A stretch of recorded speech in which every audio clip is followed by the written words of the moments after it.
எல்லாத்துக்கும் வணக்கம்ங்க. எல்லோரும் நல்லா இருப்பீங்கன்னு நினைக்கிறேன். நான் நல்லா இருக்கேன். இன்றைக்கி கலர்ஃபுல்லான ஒரு சட்னி பார்க்கலாமா?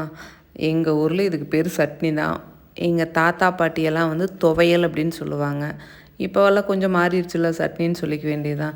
அது கொங்கு சைடு வந்து சட்னி அப்படிங்கிறது ஃபேமஸாக இருக்குங்க. மெயின் வந்து நைட் வந்து டிஃபன் ஐட்டம், இட்லி தோசை அப்படிங்கிறது கூட அதிகமாக இருக்காது. சாப்பாடு வைப்போம், எதையோ ஒரு சட்னி, கடல் பருப்பு சட்னி, இந்த மாதிரி பீட்ரூட் சட்னி, எதையோ சட்னி அரைச்சி சாப்பாடு தயிர் இருக்கும், சாப்பிட்ருவோம். இன்றைக்கி இதுக்கு பீட்ரூட் சட்னி என்னென்ன தேவை அப்படிங்கிறத பார்த்துக்கலாம். மெயினாக இதுக்கு சின்ன வெங்காயம் போட்டோம்னா நல்லாயிருக்கும். ஒரு மீடியம் சைஸ் பீட்ரூட் எடுத்திருக்கேன். இது 4 பேருக்கு ஆகிற மாதிரி ஒரு வேலைக்கு அப்படிங்கிற மாதிரி வணக்கியிருக்கேன்.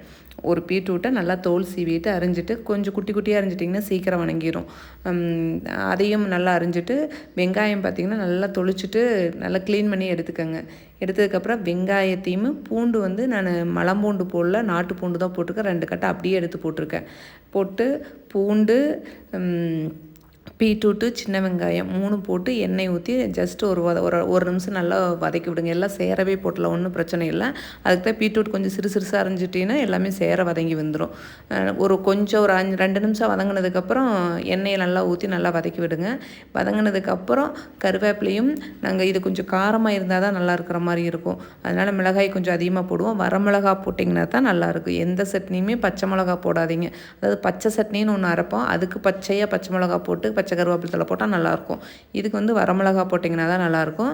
வரமிளகாய் போட்டு நல்லா ஒரு கலரி விட்டு அடுப்பு ஆஃப் பண்ணுற ஸ்டேஜில் மல்லி கொஞ்சம் அதிகமாக போடுங்க. எந்த சட்னியாக இருந்தாலும் கொத்தமல்லி, வர கொத்தமல்லி இருக்குல்ல, தனியான்னு சொல்லுவீங்களா, அது மல்லி, சீரகம், புளி, இது கொஞ்சம் புளியும் அதிகமாக போட்டால் தான் நல்லாயிருக்கும். போட்டு ஜஸ்ட்டு அதையும் ஒரு வதக்கி விட்டு, அந்த அடுப்பு ஆஃப் பண்ணோன்னையுமே தேங்காயும், நீங்கள் சட்னி வந்து ஒரு 5-6 பேத்துக்கு வேணும்னா தேங்காய் இன்னும் கொஞ்சம் அதிகமாகவே போட்டுக்கலாம். நான் இன்றைக்கி தேங்காய் கம்மியாக தான் போட்டிருக்கிறேன்.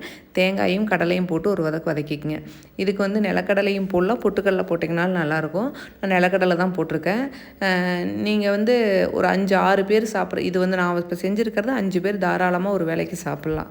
நீங்கள் அதிகமாக இருக்கிற மாதிரி இருந்ததுன்னா தேங்காய் கொஞ்சம் அதிகமாக போட்டுக்கோங்க, வெங்காயம் கொஞ்சம் அதிகமாக போட்டுக்கோங்க, அவ்வளோதான். இது புளி அதிகமாக போட்டிங்கன்னா இது கொஞ்சம் நல்லா இருக்கிற மாதிரி இருக்கும். அரைச்சிட்டு வந்தது வந்து இது இட்லி தோசைக்கும் நல்லாயிருக்கும், சாப்பாட்டுக்கு நல்லாயிருக்கும். எங்களுது வந்து மெயின் வந்து இட்லி தோசைக்கு வச்சுக்கிறத விட சாப்பாட்டுக்கு கொஞ்சம் விரும்பிக்கிற மாதிரி இருக்கும். இட்லி தோசைனா கொஞ்சம் தண்ணி ஊற்றி கொஞ்சம் மிக்ஸ் பண்ணலாம், கொஞ்சம் தண்ணியாட்டு இருந்தால் தான் இட்லி தோசைக்கு தொட்டு சாப்பிட்ற மாதிரி இருக்கும். இது வந்து நம்மளுக்கு சாப்பாட்டுக்கு அப்படிங்கிறனால கொஞ்சம் கல்லாட்டு இருந்தால் தான் நல்லாயிருக்கும்.